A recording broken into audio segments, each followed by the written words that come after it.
Buenas tardes para todos ustedes, hermanos y hermanas, en este domingo 6 de Pascua.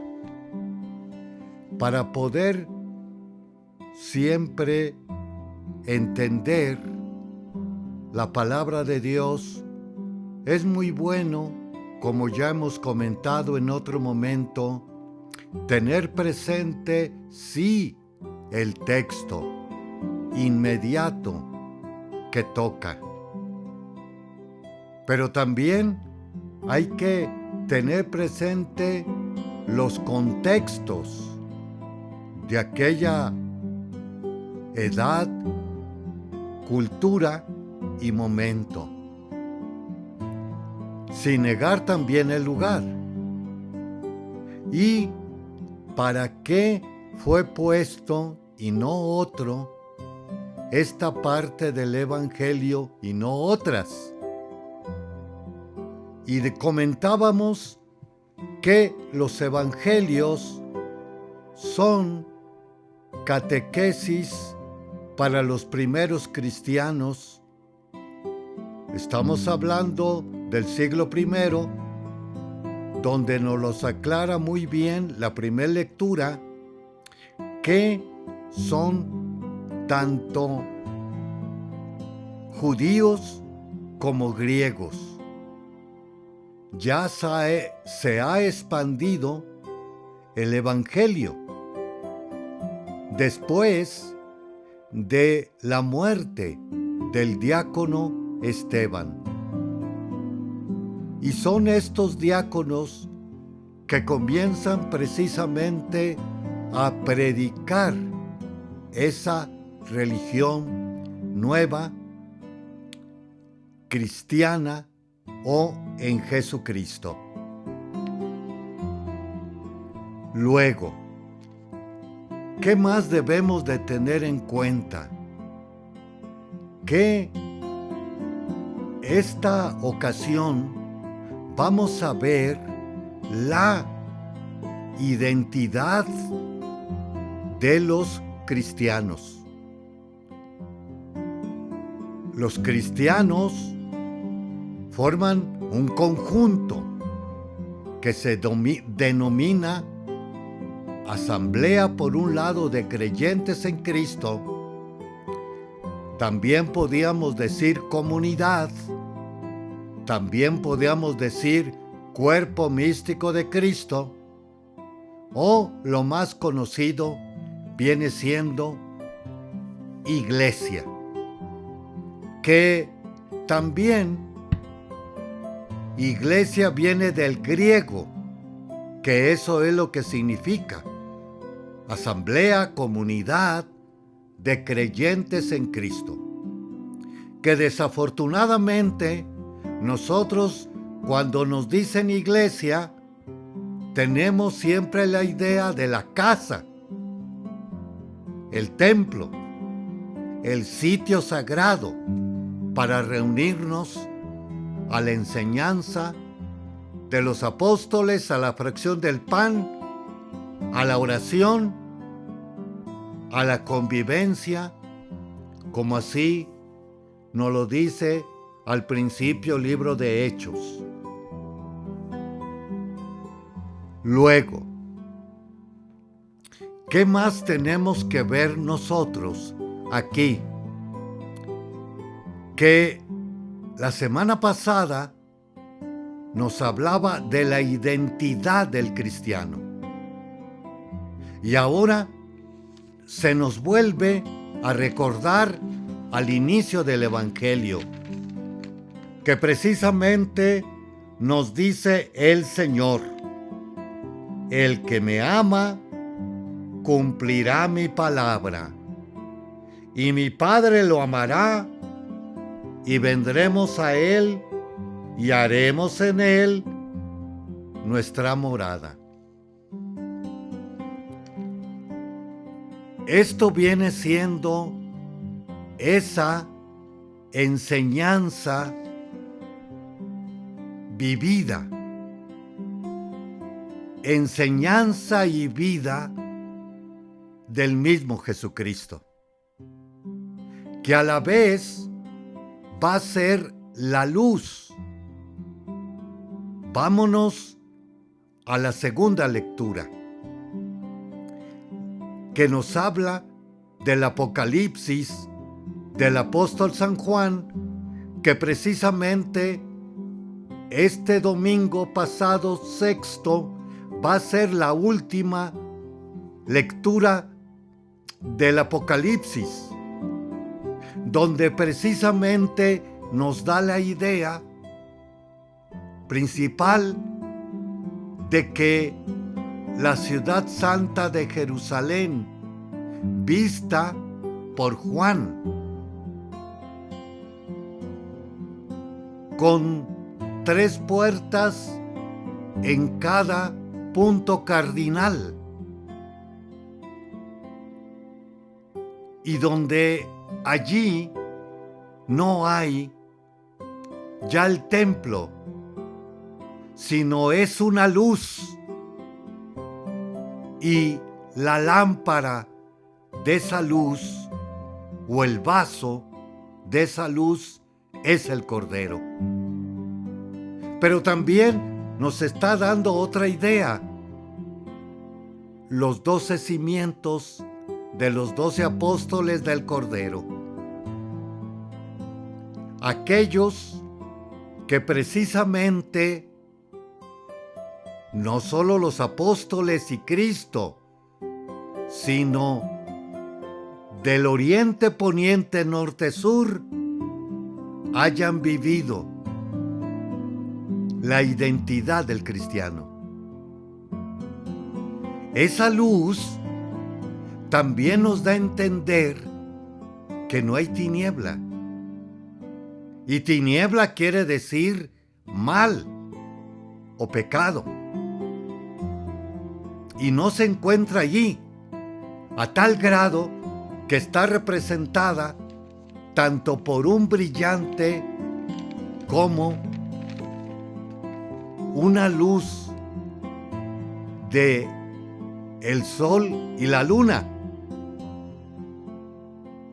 en que esa multitud va a ser esa irradiación de esa luz. Y no se necesitará ni del sol ni de la luna. Haremos un espacio y regresamos.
Continuamos en este siguiente segmento de una liturgia para la vida.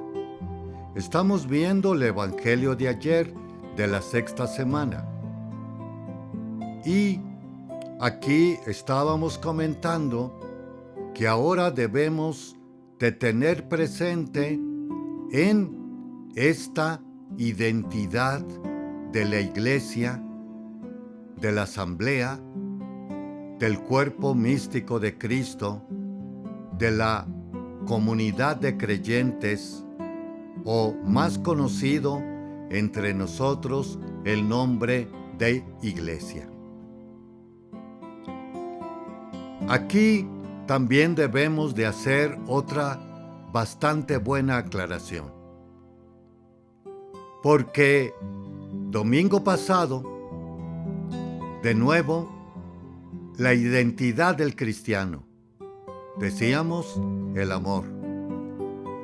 que vuelve a salir en esta semana de nuevo. El que me ama cumplirá mi palabra. Y vendremos a Él y haremos en Él nuestra morada. El cristiano tiene esta identidad, característica, centralidad o foco en nuestra vida y ser. Pero también hay que entender que hay otros cristianos en el caminar de nuestra vida, ortodoxos, de evangélicos, grupos pentecostales, anglicanos, luteranos, y podíamos continuar con la lista. Y también católicos. Y aquí debemos nosotros de entender dos cosas: lo que es un cristiano y lo que es un católico. Ya dijimos la identidad del cristiano, pero falta también la identidad del ser católico. Y el ser católico, ya lo hemos comentado en otro momento y vuelvo a aclarar, es la Biblia, es la sucesión apostólica, los sacramentos, los 7. Luego, finalmente tenemos la tradición oral como escrita. Durante 2022 años. Recordemos el cirio pascual, de esta Pascua, de esta vigilia pascual pasada, que se le puso el año, alguno lo tiene muy resaltado, 2022. 2022 años de nuestra tradición oral y escrita. No es una tradición de hace 30, 50 o 500 años. Hay que recordarlo, por un lado. Por otro lado también hay que ver que dentro de esto, de nuevo, están los sacramentos, los sacramentales, bendiciones de objetos, casas, vehículos, estudios, escuelas, gimnasios, comercios, que no tienen esta característica o sacramentalidad de bendición las otras denominaciones. Dígase, quizás la luterana, evangélica. Luego, también dentro de estos 2022 años tenemos las imágenes. 2022 años que en nuestra tradición hay esta veneración, no adoración, de estas imágenes. Así es que, pues debemos de identificarnos como cristianos, primera parte, segunda parte, como católicos. Ahora aquí, hay mucho entre nosotros, en varias ocasiones, en mis 36, voy para 37 años de ministerio, oigo decir bastante, es que es o catoliquísimo o catoliquísima. Sobre todo que se aboca en devociones. que es bastante fácil. Pero de nuevo, no es esto que esté malo,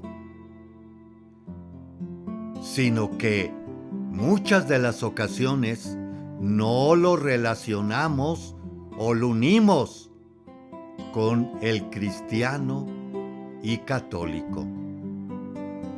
No lo unimos, lo unimos solamente es catoliquísima, catoliquísimo esta persona, este ser. De ahí que precisamente los demás cristianos tendrán su otra manera de celebrar el encuentro con Dios. También entre ellos se les ha presentado no tan claro las imágenes, como también la presencia de los sacramentos de los obispos y el Papa, porque se han dejado llevar desafortunadamente por los últimos escándalos que quiebran, debilitan y también eclipsan a nuestra iglesia. Pero debemos de estar siempre como cristianos y católicos, porque así en el bautismo fue lo que se dijo a nuestros padres: ¿quieren que su hijo sea bautizado en esta fe cristiana y católica? Bueno, haremos un espacio y regresamos.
Continuamos reviendo el Evangelio de esta sexta semana dominical de Pascua.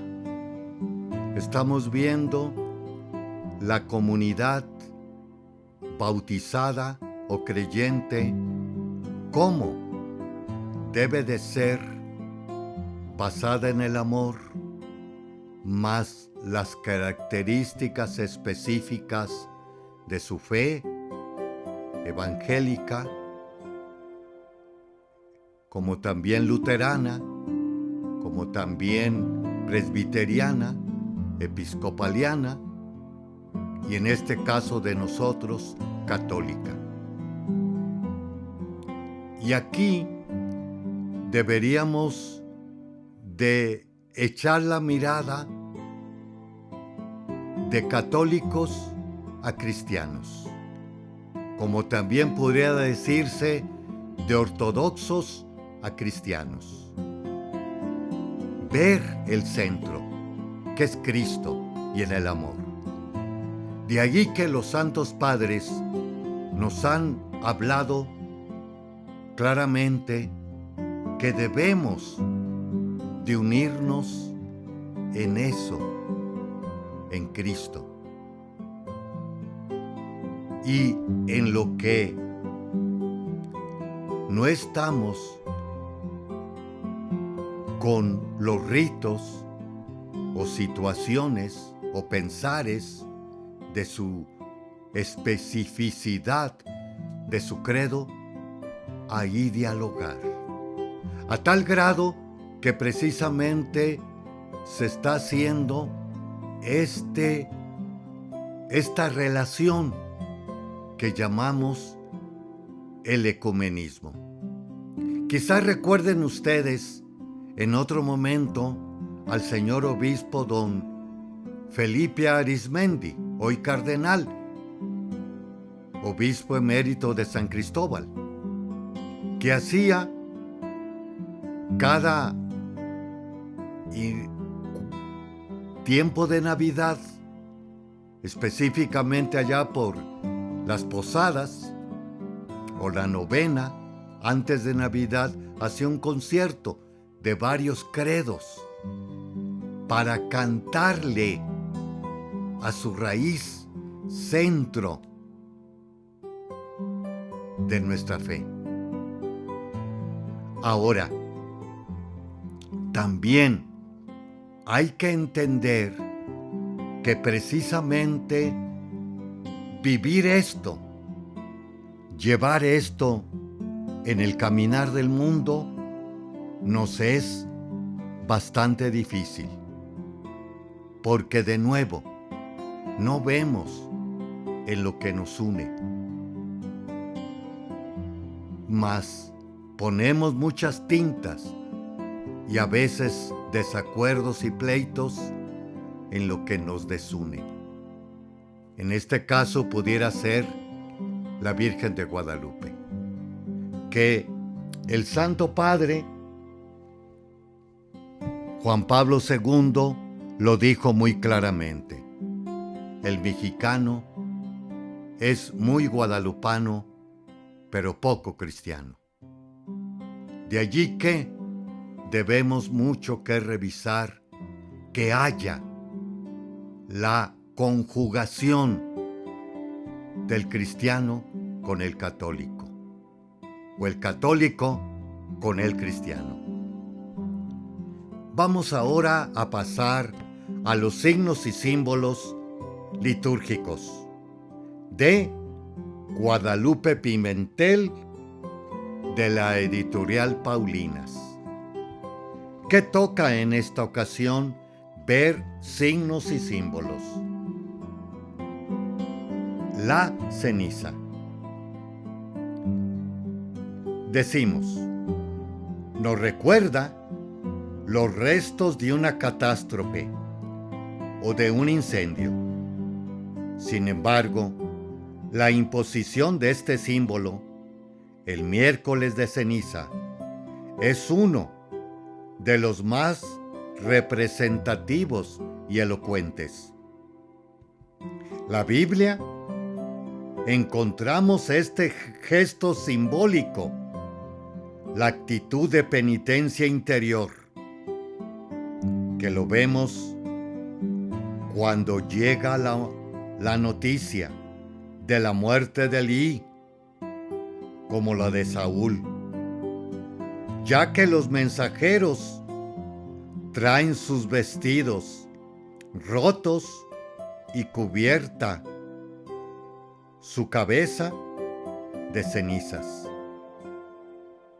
También las calamidades cuando Mardoqueo supo la amenaza contra su pueblo, rasgó sus vestidos y se vistió de saco y ceniza. El ejemplo típico también lo encontramos en Nínive, ante la predicación de Jonás. Los ninivitas creyeron en Dios, ordenaron un ayuno y se vistieron de saco. El rey se sentó en la ceniza. La ceniza en Cuaresma. Los primeros siglos del cristianismo se expresaba con este gesto el camino cuaresmal de los penitentes, el grupo de pecadores que querían recibir la reconciliación al final de la Cuaresma. El Jueves Santo, en el umbral de la Pascua, vestidos con hábito penitencial y con la ceniza que ellos mismos se imponían en la cabeza, se representaban ante la comunidad y expresaban así el deseo de conversión. Aquí debemos de entender que en aquellos tiempos, para reconciliarse, sacramento de la confesión hoy, necesitaban hacer un proceso de ayuno, oración y penitencia, como aquí se describe, para presentarse ante la comunidad y ser de nuevo reintegrados a la iglesia. Haremos otro pequeño espacio y regresamos.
Continuamos con este siguiente segmento y estamos viendo la simbología de la ceniza que le encontramos tanto en la vida como en la historia del Antiguo Testamento.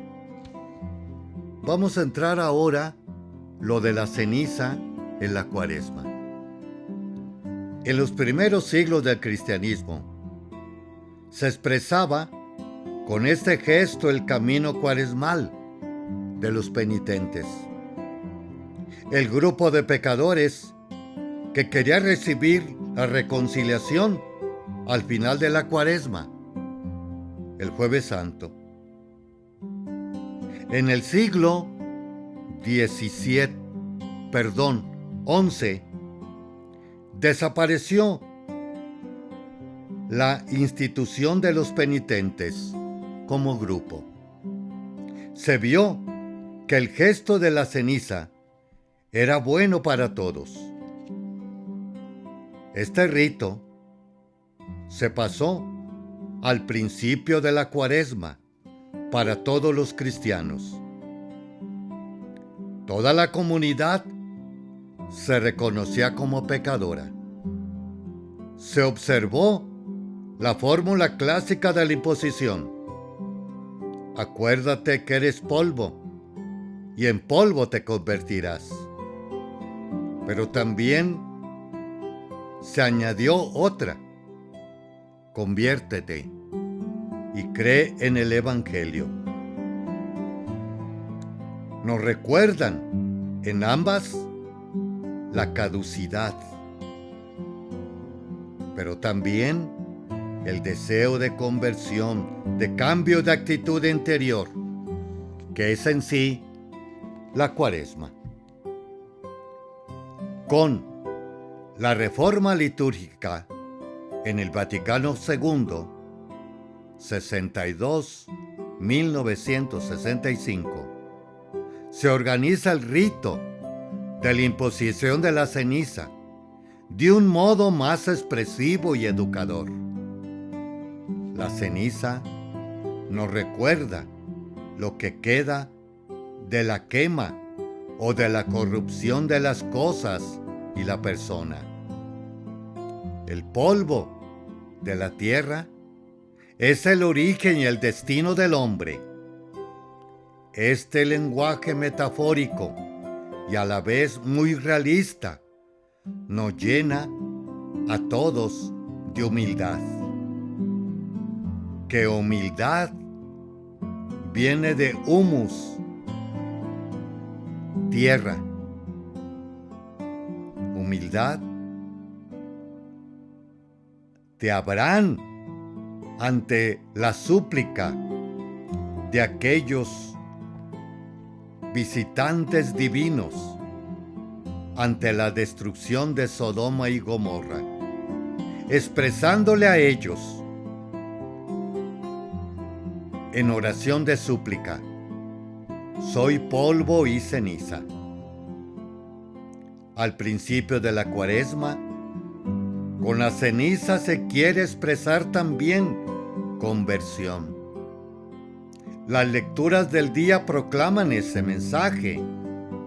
También son llamadas cenizas de resurrección y cenizas pascuales, ya que nos recuerdan que la vida es cruz, muerte, renuncia. Pero a la vez nos asegura la Pascua, como el barro de que fue formado Adán. Por el soplo de Dios se convierte un ser viviente. Nuestro barro, por la fuerza del Espíritu que resucita a Jesús, está destinado también a la vida plena de la Pascua Resurrección. De las cenizas de Dios hace surgir la vida, como el grano de trigo que se hunde en la tierra. Para celebrar muerte y resurrección de Cristo, la tenemos muy presente en la preparación de la Cuaresma, 40 días en que el ser humano reconoce que ha fallado al amor de Dios, se arrepiente y busca la forma de corregirse. Vamos a hacer otro pequeño espacio y regresamos con el santoral de esta semana. Le esperamos.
Continuamos ahora con el santoral de esta semana. Beda el Venerable, monje y doctor de la Iglesia. Años 672 al 735. Nace en Inglaterra. Monje y teólogo, investigador e historiador anglosajón. El conocimiento de los orígenes, en ello trabaja, del cristianismo en Inglaterra.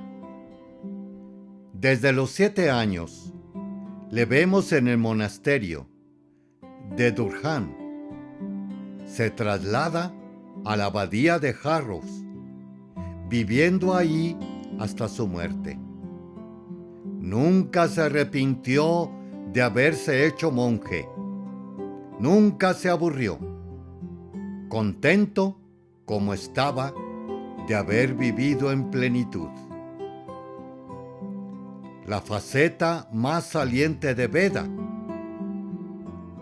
monje investigador e historiador, conocida su obra de Vida de San Cuber, como también la historia de Adbatún, que constan de 5 libros, la historia eclesiástica de aquellos lugares, y cubre un periodo que va desde la invasión de Julio César, año 55, hasta la llegada de Ken en San Agustín. Se ha comparado Beda con San Isidoro de Sevilla. Su influencia se perpetuó en Inglaterra por la escuela de York.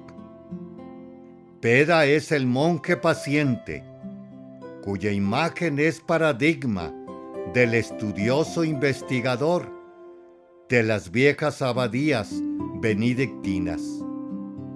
Reconocido como el padre de la erudición en Inglaterra, fue declarado doctor de la Iglesia Universal en el año 1879.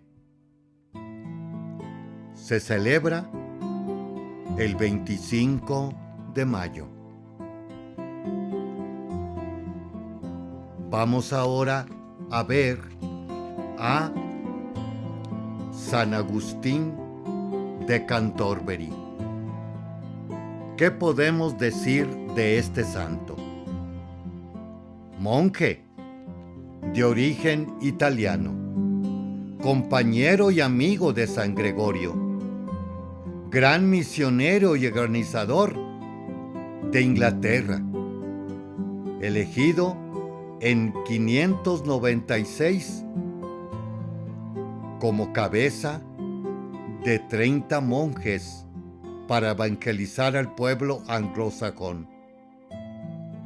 Consagrado obispo por el mismo Papa, llegó al condado de Kent en los años 597.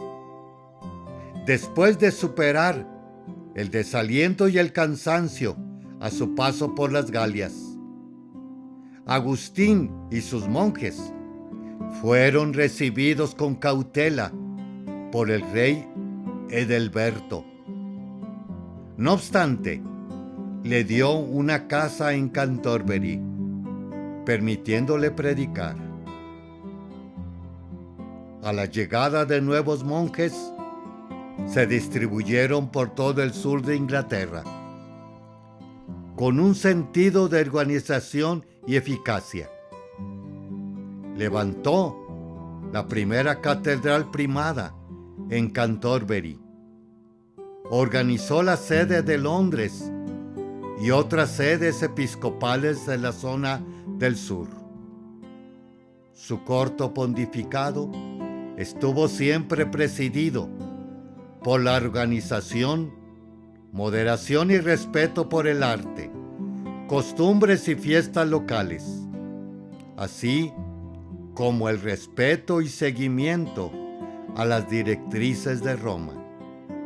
Muere el 27 de mayo del 604. Su fiesta este 27 de mayo.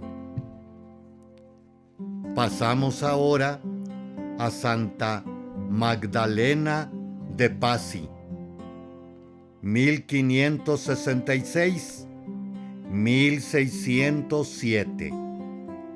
Religiosa carmelita, nacida en Florencia, ingresó al monasterio carmelitano en 1582. Vivió en el monasterio durante 25 años. Este tiempo estuvo sometida a pruebas durísimas, tanto físicas como espirituales. Es una de las grandes místicas de Inglaterra, como Teresa, Santa Catalina. En su vida, experimenta vivencias místicas y visiones que dejó escritas en sus famosas revelaciones. Tinieblas y oscuridades invadieron su alma, sobre todo en el último periodo de su vida. A partir de esta fecha, la experiencia viva de Cristo en su vida y en su alma culmina en la unión con Cristo, de quien recibe la corona de espinas y el anillo de desposada. 3 años antes de morir, vive postrada en cama, con una aceptación de todo dolor físico y espiritual. Exclama: padecer, pero no morir. Otra de sus facetas, que la asemeja a las santas citadas, es su pureza y caridad intensa, que le lleva a entregarse por la Iglesia. A los 20 años, recibe la misión de escribir cartas con advertencias a los cardenales y obispos y al mismo Papa, instándoles a acometer la reforma de la Iglesia. Su fiesta, el 25 de mayo,